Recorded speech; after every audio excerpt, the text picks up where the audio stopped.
I'm really honored and excited to have Dr. David Perlmutter on Food Integrity Now today. He is considered one of the leading experts regarding the gut-brain connection, and today we're going to be discussing that with him and find out what you and I can do to protect our brain and create optimal health through gut and brain health.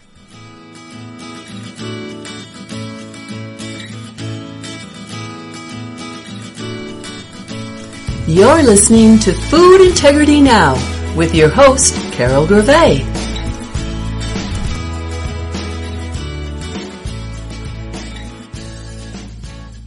Hello and welcome to Food Integrity Now. I'm Carol Gervais. I'm the host of the show. At Food Integrity Now, we envision a healthy, sustainable world. A world where our food is free from GMOs and harmful chemicals, where our food is healthy and safe for our children, our grandchildren, and generations to come.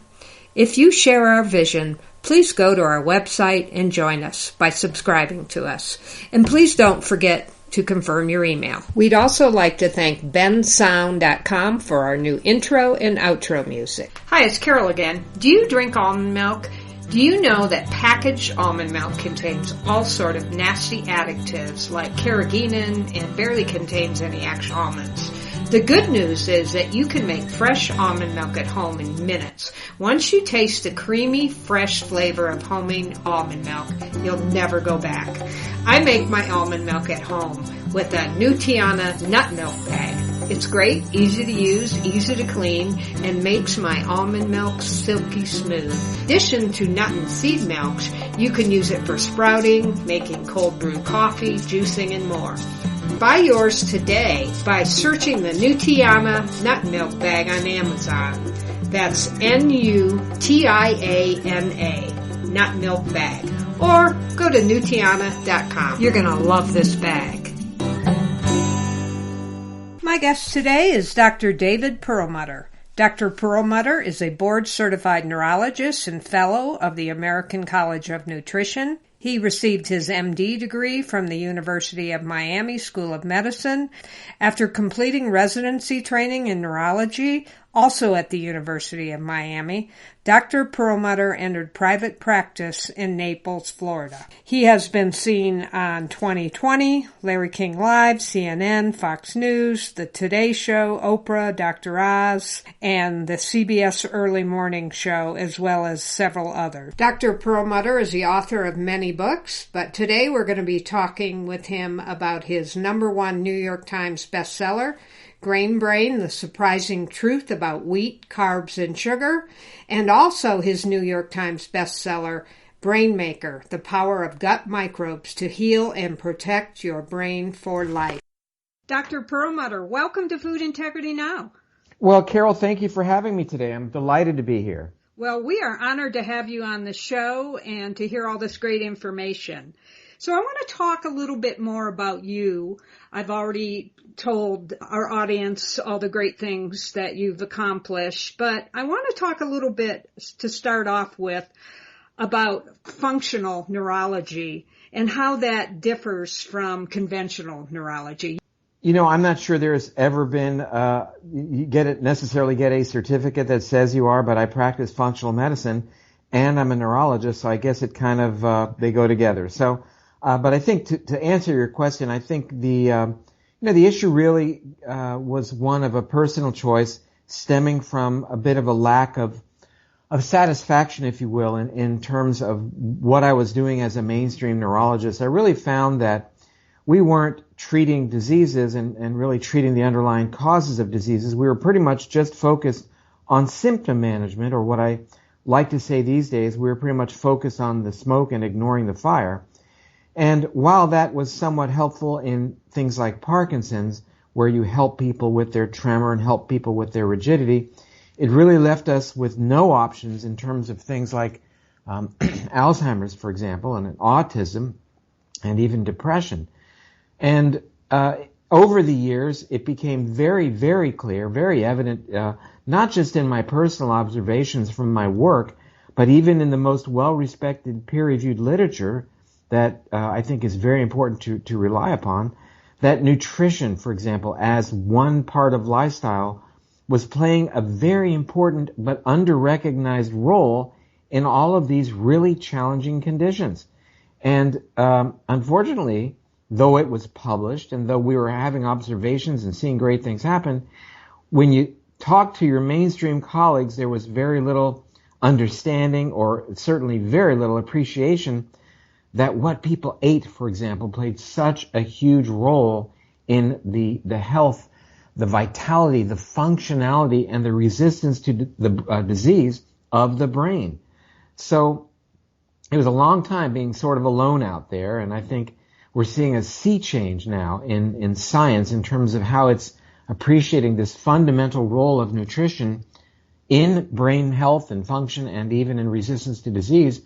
But even more importantly, over just the past few years, we're now leveraging a brand new body of information that looks at nutrition through the lens of the bacteria that live within us.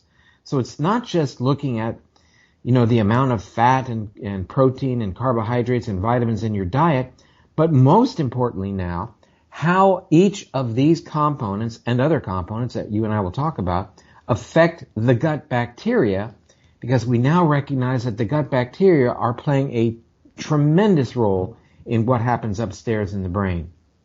Okay, wonderful. So let's start out talking about gluten. In Grain Brain, you say, and I'm going to quote you here, when I tell people that gluten sensitivity represents the greatest and most underestimated health risk to humanity, people say, you can't be serious. Not everyone is sensitive to gluten. Of course, if you have celiac disease, but that's just a small number of people. Can you expand on this statement and why you think gluten is such a risk to humanity? I'd be delighted to. And first, certainly we all understand that gluten consumption is a life-threatening event for somebody with celiac disease. And we fully understand that, frankly, there's not a lot of celiac patients around, about 1 to 1.4% of the population. Well, when you think about it, when you extrapolate that out globally, that turns out to be a pretty big number. But having said that, I think that we do understand that there is the notion of what is called non-celiac gluten sensitivity, where people who are not diagnosed with this autoimmune condition that is somewhat genetic called celiac disease, but nevertheless have reactions when they consume gluten. And beyond that, from a mechanistic perspective, when you look at work, for example, published by a Dr. Fasano at Harvard, who demonstrates this mechanism whereby people consuming gluten ultimately increase their leakiness of the gut, their permeability of the gut lining, he has defined this as occurring in all humans. We begin to understand that there's a lot more going on than just this question of, do I have gluten sensitivity or not? So it really does represent a big issue. I'm certainly not the first to characterize brain-related events being related to gluten sensitivity. I think the real hero in this story is a Dr. Marios Hadjivassiliou, who really is the pioneer in relating gluten issues to the brain that are non-celiac gluten issues. He's in England writing in the journal The Lancet. So, experience counts for a whole heck of a lot in a very new area, a very new field. And my personal experience with gluten sensitivity and dealing with patients has been really fairly profound. Many of those cases I actually did put in Grain Brain in the book, talked about them. These are real people who had real serious neurologic problems who were offered virtually nothing from their mainstream practitioners. And lo and behold, I stumbled upon the fact that they were gluten sensitive based upon their gastrointestinal complaints. But as Dr. Hadjivassiliou has made so clear to us, you can have brain-related events from gluten that do not involve the gut whatsoever. So don't be thinking that just because your gut's in good shape and you don't have any gastrointestinal issues that you might not be gluten sensitive. Wow, that's pretty profound, because people think, well, if they have all these symptoms, then they need to avoid gluten. But it could be that it's way more than that. Well, I think it is, and I think I'm not suggesting that everyone is going to have huge issues related to gluten, but we do know that according to the research, that everybody has some mild or profound increase in the permeability of their gut lining when they consume foods that contain gluten. It's actually mediated by a part of the gluten protein called gliadin. Now, you really want to do your best to keep your gut lining intact. That's your first line of defense in your body. It's what regulates the set point of inflammation. So you want to do everything you can to live a lifestyle that is low in terms of inducing inflammation. And going gluten-free is part of that story. Certainly it's not the entire story. Inflammation as a mechanism is very important. It's the underlying mechanism in every degenerative condition, from coronary artery disease to Parkinson's and Alzheimer's, rheumatoid arthritis, and even diabetes and cancer. So we really need to do whatever we can to rein in this process of inflammation because it is so pervasive in terms of its scope, in terms of how it influences our health and risk for disease. Okay, and how do you think that, or do you think that gluten has changed over the last 50 to 75 years? I don't think that gluten in and of itself has changed dramatically. I think the availability, however, of gluten-containing products is certainly has dramatically increased. It's been estimated that some 20% of all calories consumed by Americans are derived from wheat-containing products, which means that they contain gluten. So, it is now ubiquitous in Western diets. So we're really getting a much larger exposure to this potentially devastating protein. And the other thing about it is that gluten products are often those products that are exquisitely high in carbohydrates. And of course, based upon your reading of Grain Brain, you'll understand that's, certainly the other side of the story in terms of what threatens the brain.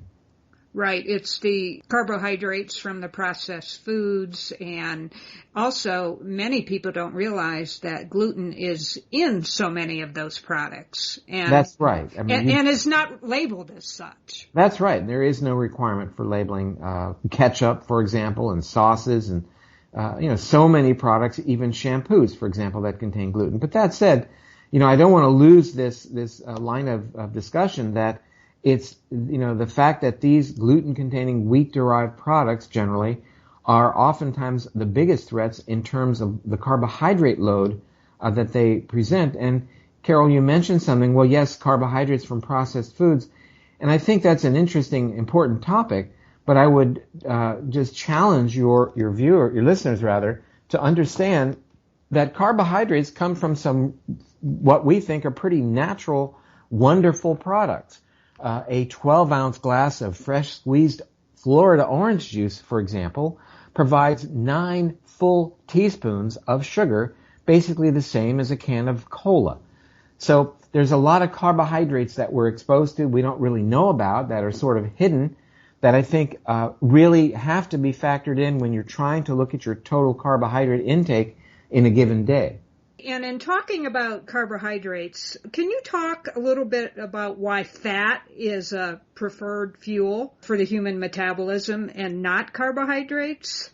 I'd be delighted. We live in this very finely tuned relationship with our genome. The genes that we inherited from our parents were passed down from their parents from generation to generation. And it turns out that the human genome has undergone very little change in tens of thousands of years. The human genome, your DNA, as we learned back in medical school, was thought to be kind of one-directional. It was some information that pretty well determined who and what you would be. But over the years, the past couple of decades, we've learned that, in fact, the human genome is actually very malleable. It's very plastic, and it responds to the environment. It responds to our food.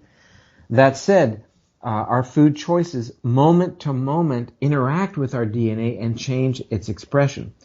Suddenly, in the blink of an eye, we are challenging our DNA with foods that it has never seen before. It's never seen gluten like it's seeing now, and the various processed foods, not to mention food that is genetically different than we've ever consumed in the history of our experience on this planet. So we've changed this relationship that we have between our food and our DNA, and therein lies a very, very big problem. The human has subsisted on a very powerful, concentrated source of calories for our past 2 million years on this planet, and that is dietary fat. Dietary fat contains twice as many calories per gram as carbohydrates and as protein, and we've always sought out dietary fat in the form of animal products, basically, to give us the calories that we've needed to survive.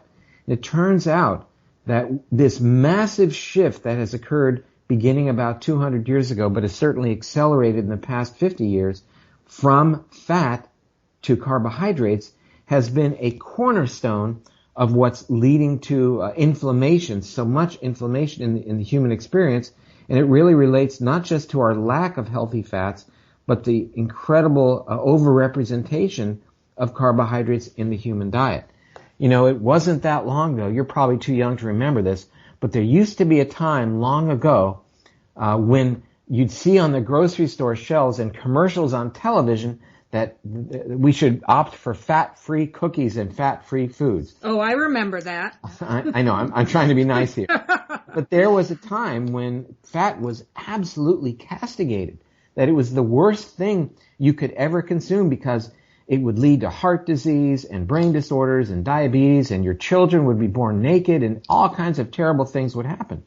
Well, we now recognize that there's been this dramatic shift in nutritional science indicating that, as a matter of fact, the human body is desperate for fat, dietary fat, healthful fat, and even to the extent that the United States government dietary advisory committee back in the spring of 2014 published a report indicating that it's not the dietary fat that's making people fat, that's giving people diabetes and heart disease. It's the carbs, which is what people like Dr. Atkins, myself, have been saying for all of these years. It's not the fat that's making people sick. Fat will keep you healthy. It's the carbs that we've got to get rid of. Yes, and yet a lot of people still believe that eating too much fat's going to make them fat. Well, I think there can be definitely risk from fat consumption if it's fat of the wrong type.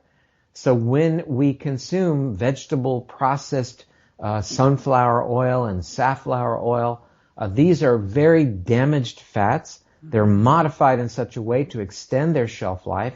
They're much higher in omega-6s than omega-3s, which increases their propensity to increase inflammation. And you know how incredible it was to learn just earlier this week that about 70% of what is coming to the United States labeled as extra virgin olive oil from Italy is actually a fake. It's actually safflower or sunflower oil to which these unscrupulous individuals are adding chlorophyll to make it look green, and they're selling it in America as extra virgin olive oil. That's a scary, scary scenario. Yes, I've done a show on that. I interviewed Tom Muller, who wrote the book Extra Virginity, the Sublime and Scandalous World of Olive Oil, and he really documented that. And there's a great amount of fraud, and so you have to be careful. You have to be knowledgeable about what you're buying to make sure it is true extra virgin olive oil. And I would call your listeners to attention to Tom Muller's information, because I think it's really, really good. His website is truthinoliveoil.com. And I think that'd be a good thing to post with the information about this program, because I am a huge, huge advocate for olive oil. You know, I drink about a liter of olive oil a week, actually based on a study that came out several months ago that demonstrated that much olive oil was actually associated with a 40% risk reduction in comparison to the standard Mediterranean diet of getting Alzheimer's or other form of dementia, as well as a dramatic risk reduction in women for breast cancer. Who knew? Right. And those were both published in the Journal of the American Medical Association. So the more olive oil, the better, but you darn well better be sure that it is real olive oil, because, the subtitle of his book, Extra Virginity, is The Sublime and Scandalous World of Olive Oil.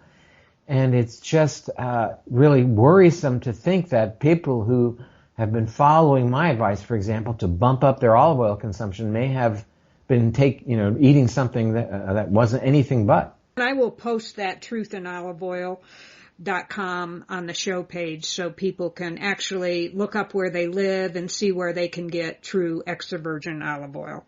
Yeah, and I think the biggest problem, not to really belabor the point, but now I'll of course belabor the point, but the biggest problem are the olive oils labeled as extra virgin coming from Italy. It turns out that Italy is the world's largest importer of olives, because there is where they make olive oil, and much of it is diluted with other types of oils that they then export. They're able to call it Italian, of course, because it does come from Italy, but nonetheless, it's worrisome. So, we're opting, we know some small producers in Italy, and also looking for who can produce in America organic olive oil. Right, yeah. Well, that's great information. So on the subject of fat, let's just discuss what are some of the other good fats. I think beyond extra virgin olive oil, I think the big player is, by all means, coconut oil. Mm-hmm. And, for me as a neurologist, I would say there's probably no singular food that is more attractive to me from multiple perspectives than coconut oil, on the basis of how it affects the metabolism of the brain, the reduction of free radicals, the way brain cells make energy, how we power our mitochondria, and the fact that even structurally the brain requires saturated fat in order to work better. So, this is again rewriting the textbook. We were all told for so many years that horrible things would happen if you ate saturated fat. The sun wouldn't rise. And as a matter of fact, humans have eaten lots of saturated fat since we've been on this planet. 50% of the fat in human breast milk is saturated fat. Saturated fat, by its very nature, is highly resistant to the action of free radicals. It cannot be oxidized. So we've got to welcome saturated fat, and in particular, coconut oil, to the table, along with a low carbohydrate diet. There are books written about that whole concept. One book called Alzheimer's Disease, What If There Was a Cure? The Story of Ketones by Mary Newport. I interviewed her several weeks ago. Talks about how she reversed her husband's mental decline with Alzheimer's by putting him on a diet that had high levels of MCT oil and coconut oil and cut out the carbs. Wonderful. So what else other than coconut oil and olive oil? Well, in terms of fat, I think that it's time to recognize that animal products, if you so choose to eat them, are a good choice, provided that they are not grain-fed and they're not factory farmed. So in other words, grass-fed beef, the oils that are found in fish, wild salmon are terrific, very good sources of DHA, a wonderful source of that very powerful brain healthy gene activating DHA, turns on the genes that make something called BDNF, which is basically growth hormone for the brain, triggers your brain to grow new brain cells, protects the brain cells that you already have, and allows your brain cells to make better, tighter connections with each other, which is a fundamental part of learning. When we see data from Rush University, from researchers there, indicating that those individuals with the highest level of DHA, and again, that's a fat found in fish, have the least risk for developing dementia. That's very, very important information, the work of Dr. Martha Claire Morris. So these are good fats. These are fats that we want to load up on. There's no downside. You know, the idea that eating fat is going to clog your arteries and you're going to have a heart attack, just not true. That's not what the science has ever said, but it's how the science, I think, was perverted to suit certain economic goals of certain individuals, companies, etc.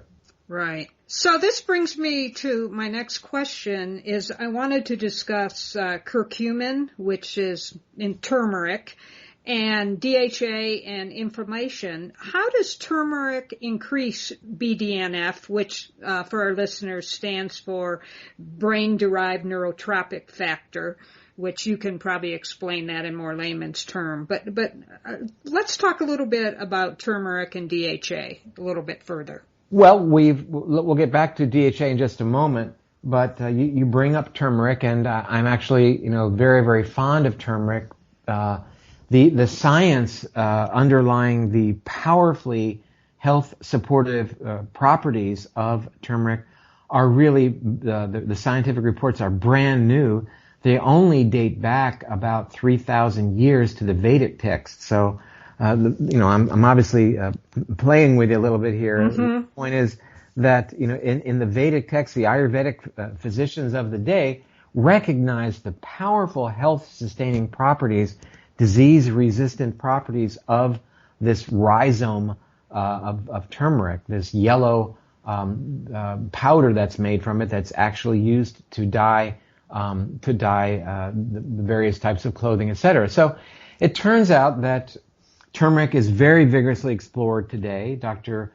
Cole at UCLA has done extensive work in looking at turmeric in terms of how it changes gene expression. Exactly what you said, meaning that turmeric helps to increase the body's production through activation of a gene pathway, brain-derived neurotrophic factor, BDNF.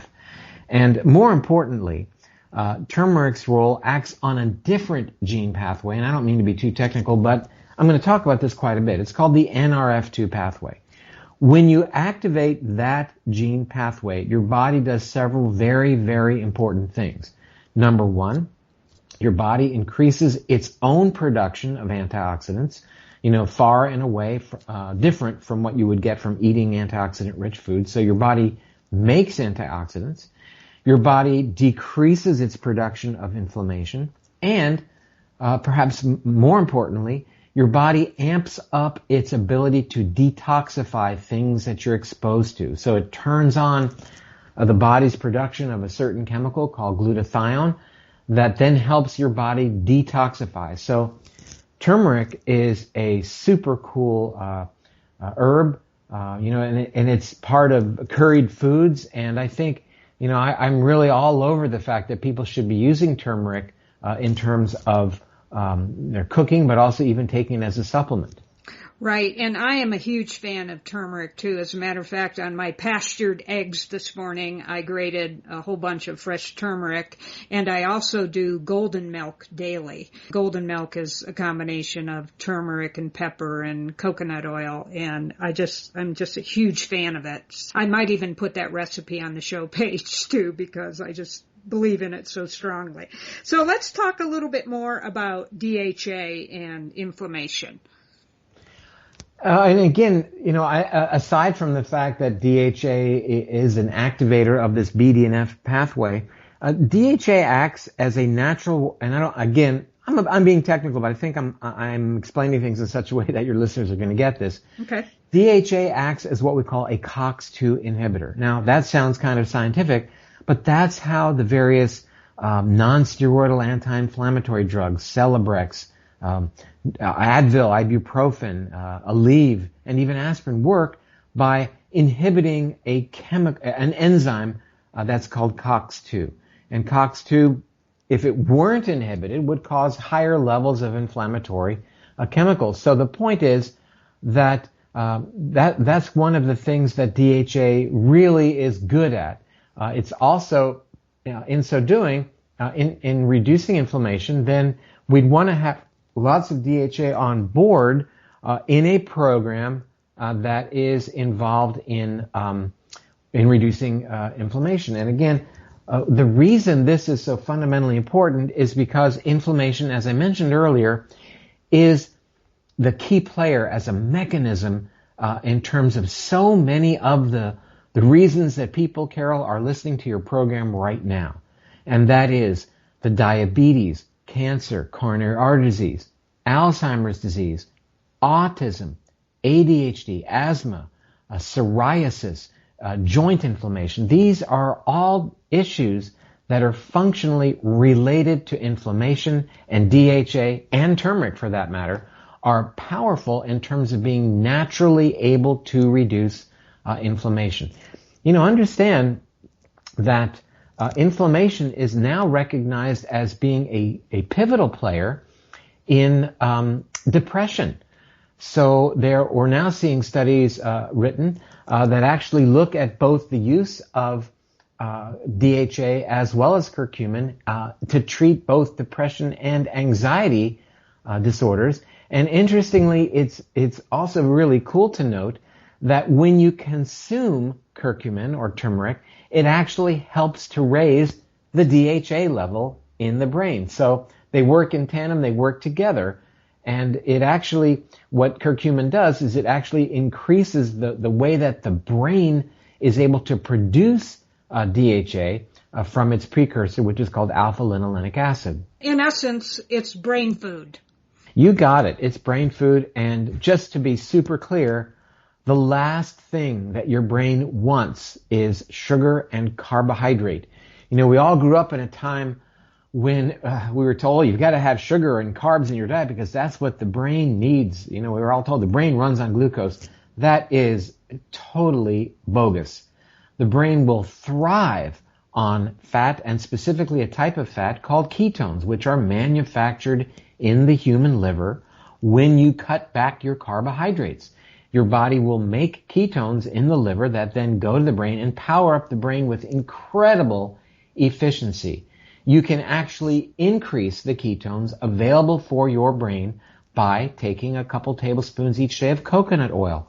That was the focus of Dr. Newport's book about Alzheimer's disease. But it's the same approach that we take for general brain health in children with epilepsy, in adults with epilepsy, in children with autism, in patients who've experienced head trauma or stroke.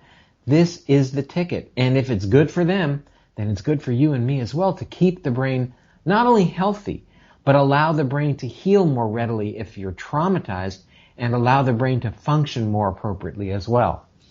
Well, this begs the question, so in the low-fat era, it seems like perhaps we were starving our brains. Exactly, and not only starving our brains, but surviving on a dietary recommendation made by our governmental agencies that was categorically the wrong choice and wasn't supported in any of the good peer-reviewed medical literature.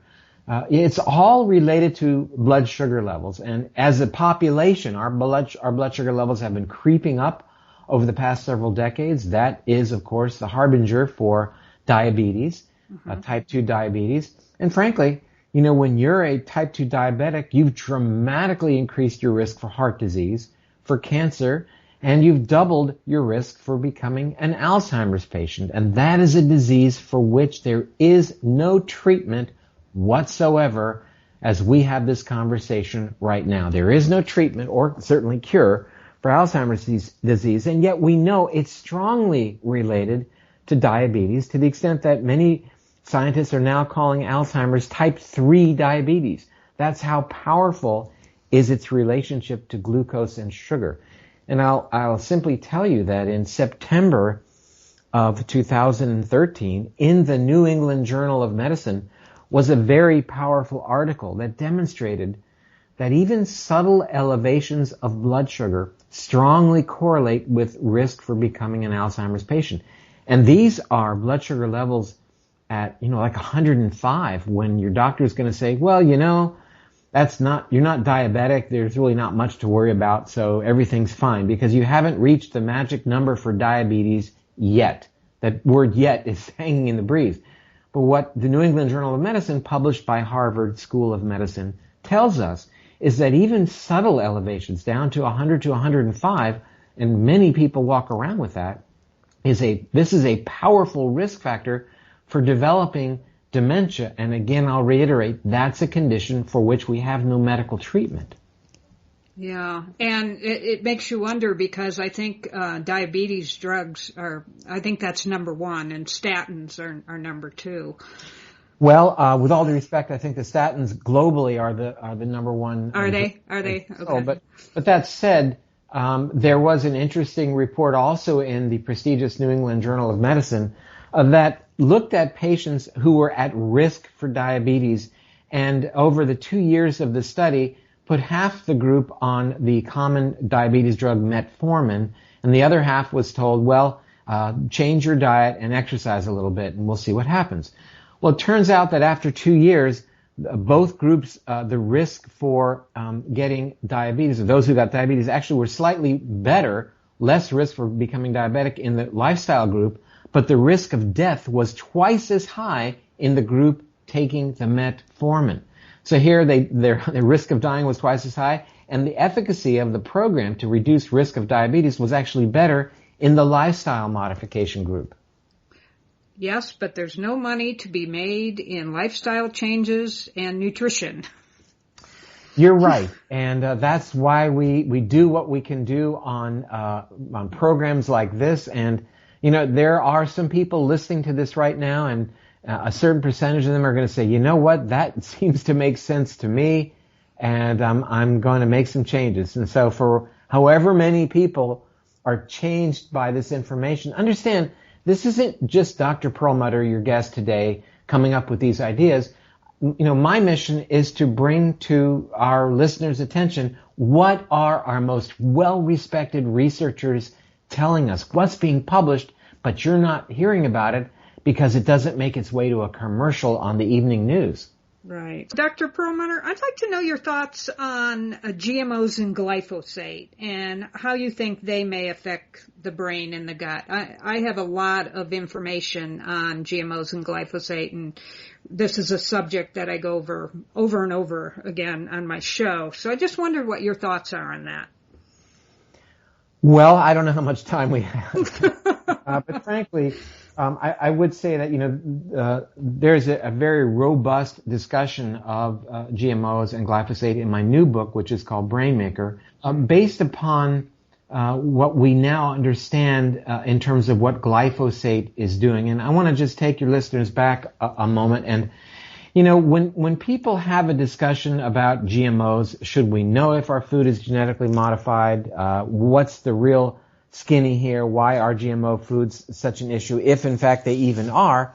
And I'd say you made a very good statement just now, Carol, and that is GMOs and glyphosate. The part of the story that really is relevant is that by and large, the reason that major corporations like Monsanto have created genetically modified seeds is to allow farmers to plant these crops and then spray the crops with an herbicide called glyphosate, which comes in many forms.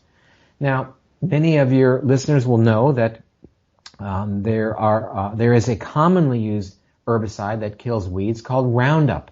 And in fact, glyphosate is the active ingredient in Roundup. Basically, it allows farmers to plant thousands of acres of corn, and so that they don't have weeds growing, they then spray the corn with Roundup. The corn is fine because it's genetically modified to be resistant to the Roundup, but it kills the weeds. Well, there's no free ride here.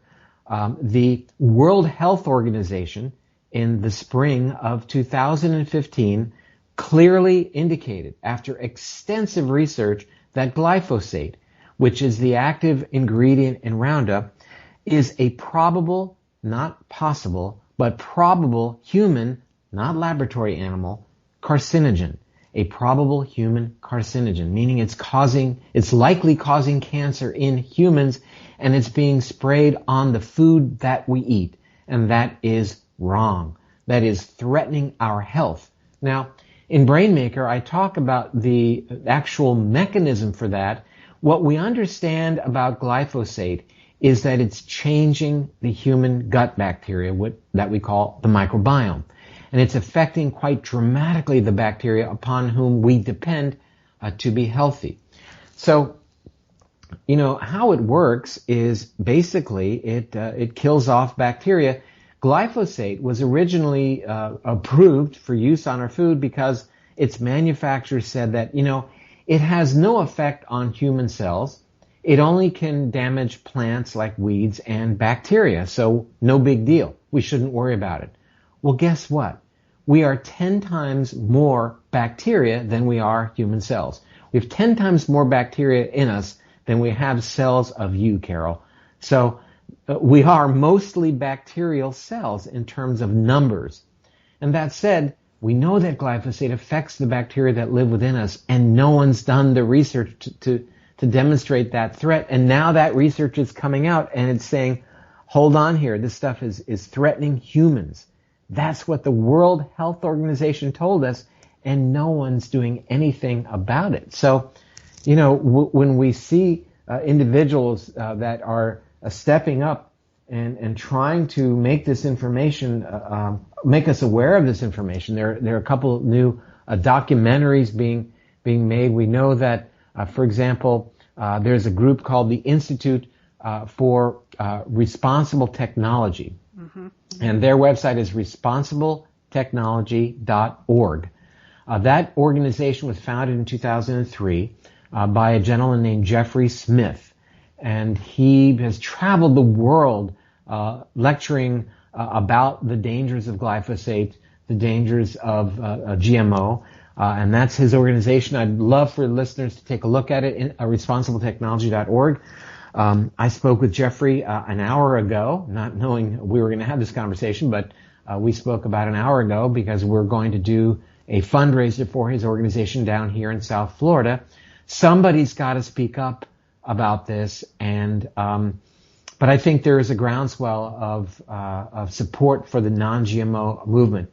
At the very, very least, we should know when we buy food whether it is or isn't genetically modified. We have the right to know that, and I'm not trying to make a political statement here, but I would love for this discussion to come to the political debate. Right. You understand that even Hillary Clinton has made some comments to really indicate that there may be an issue here. So we'd really like to hear more about this.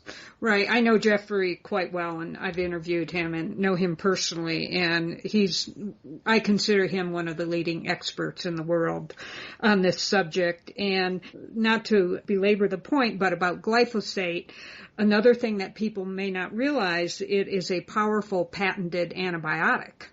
That's right. And in fact, I used the image of Monsanto's patent for glyphosate.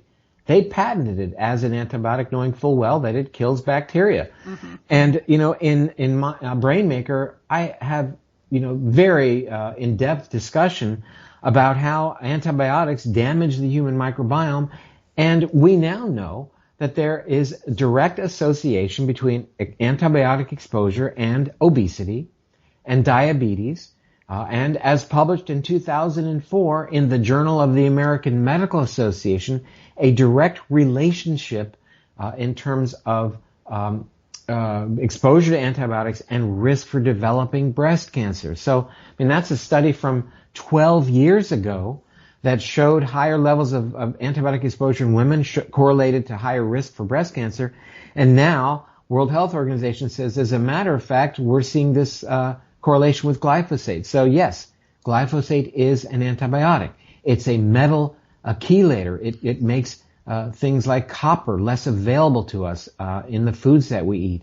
It inactivates vitamin D.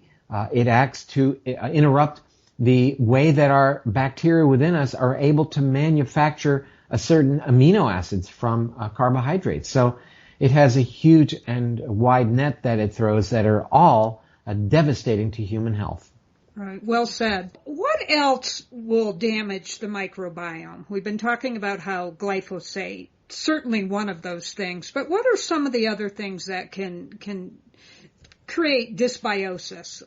Well, that is really an excellent question because, that is what I address in Brainmaker. What makes good gut bacteria go bad? And I think it's really important that we understand that so many of our lifestyle choices have to now be looked at in terms of how they are affecting our gut bacteria, because when we change the gut bacteria, as you well mentioned, we increase the risk of having leakiness of the gut, and when that happens, then we're setting the stage for inflammation. So the short list would be stress, infection, drugs, toxins, and gliadin. And let's just go through them one by one. Okay. When we are stressed, our bodies send a signal to the adrenal glands that make cortisol. That chemical, that stress hormone cortisol, does several things. It changes the array of bacteria within the gut and allows potentially bad bugs to overgrow. But in addition, it directly leads to more leakiness of the gut, leads to breakdown of the junctions that hold the cells together, and it directly activates the cells that make the inflammatory chemicals. Infection with various bacteria and or viruses in the body can change the balance of good versus bad bugs in the gut. But I think drugs is a very important topic, because well beyond the antibiotics that you can get by eating meat and drinking milk, antibiotics are certainly dramatically overused in the world, but certainly far more so in Western cultures and in America. 70% of the antibiotics used in America are used by people who raise cattle and poultry. They give antibiotics to the animals to make them fatter, and that was discovered way back in the 1950s. Sure, these animals are being raised in conditions that make them sick and give them infections, and that's when the antibiotics are given in response to the animals being sick. But understand that even when the animals are somewhat healthy, they are loaded with antibiotics to make them fatter. That was well described in the book Missing Microbes. So, as perhaps a prelude to the understanding in Martin Blazer's book as to why we have such an epidemic of childhood obesity. That exactly that mechanism, making animals fat with antibiotics, is a reason perhaps for why our children are gaining so much weight, because we are pounding children with antibiotics with every cough and every sniffle, and every time they pull on their earlobe, they're off to the pediatrician and they're coming home with a powerful broad-spectrum antibiotic to treat a viral illness, an antibacterial antibiotic to treat what is very likely a viral illness. And as I tell parents, it's like having your child's gallbladder taken out when his appendix is inflamed. Doesn't make any sense whatsoever. The next issue would be what we call xenobiotics. And xenobiotics, xeno means toxin, against life. Xenobiotics are things like glyphosate, other things in our environment to which we are exposed, the chlorination of our water, for example, various things that we're exposed to, phthalates in our drinking water, all kinds of things that we could have yet another discussion about. And I think the last thing is, again, to embrace the notion that gluten, and specifically the chemical gliadin, is very threatening, not specifically so much to the gut bacteria themselves, but adding insult to injury by, as we talked about earlier, increasing the permeability of the gut lining. So, the next step is, okay, that's what makes for a dysfunctional gut bacteria situation. That's how you can acquire it. But I think to take a step back, if I may, sure, we really have to ask the question, where does it come from in the first place? Where did we even get these bacteria? We're not really born with them. The moment of birth, we really don't have much of a microbiome. Where do we get it? We get it when we pass through mother's birth canal. And in that process, when our face is covered with passing through the birth canal with bugs, with bacteria that are loaded in that area, and actually some bacteria that happen to come from another canal located nearby, truth be known, these bacteria colonize the baby's mouth and nose and get into the gut and form the nucleus, the seeds of that will become that child's microbiome. Now, when that process is bypassed by a cesarean section, then that child picks up bacteria from the operating room, from the hospital itself. We know that bad bugs exist there, from the surgeon's operating gown and gloves and nurses and all that. So we recognize that the microbiome that a child will get when he is born by C-section is not the same as a child would get born through the vaginal canal. And we see significant issues that result from that. An immune system that is not functioning well. Autoimmune conditions being dramatically increased in terms of risk. Risk for obesity as an adult increased 50% in kids born by C-section. Risk for type 1 autoimmune diabetes increased by about 70%. 80% increased risk for celiac disease. Doubled the risk for autism and tripled risk for ADHD. All because that microbiome was not given to that child because he or she was born by C-section. Now, I want to be clear. C-sections are important. They save lives. There's a time and a place. But, 1/3 of births in America right now is delivered by C-section, and I would submit that 1/3 of births in America don't require that procedure. And so that being said, how do parents that have to have cesarean births, how can they assist their child's microbiome or immunity from early on? Oh, it's really quite an excellent question, and there is a researcher at NYU. Her name is Dr. Maria Gloria Dominguez Bello. That's quite a long name. And she has advocated a technique whereby a sponge is actually placed in the vaginal birth canal prior to the C-section and prior to the delivering of the antibiotics to mother, because she's going to have a C-section.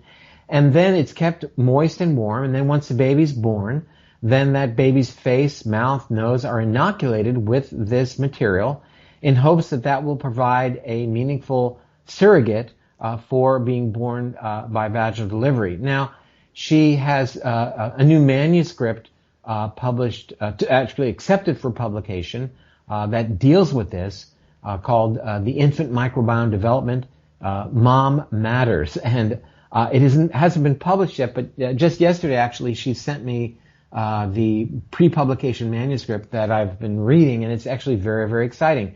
But it's an attempt to address this issue. But, let's say a child is born by C-section. Then this is when we really want to emphasize breastfeeding and a lot of contact with mother's skin. You could look at breast milk from a chemical perspective, great. Immunoglobulin perspective, wonderful. But recognize that when a child is breastfeeding, he or she is obtaining bacteria from mother's skin. And that's really also very important for building that microbiome. Okay. Wonderful information, because I know, as you were saying, 1/3 of the births are now C-section, and it makes you wonder if that's just for convenience sake, or why is that on the rise? So, with all due respect to women who've done it, I'm not mommy bashing here, right. But I get it is done by for convenience. There is certainly a group of women who feel that they need to undergo C-section because their last birth was done by C-section, and we now understand that some women are able to deliver a normal vaginal delivery even though they have had a C-section in the past. So, in places, in Brazil, for example, 80% of the births are C-section in certain parts of Brazil and 50% in Rome. So it's not that they're having more complicated issues there.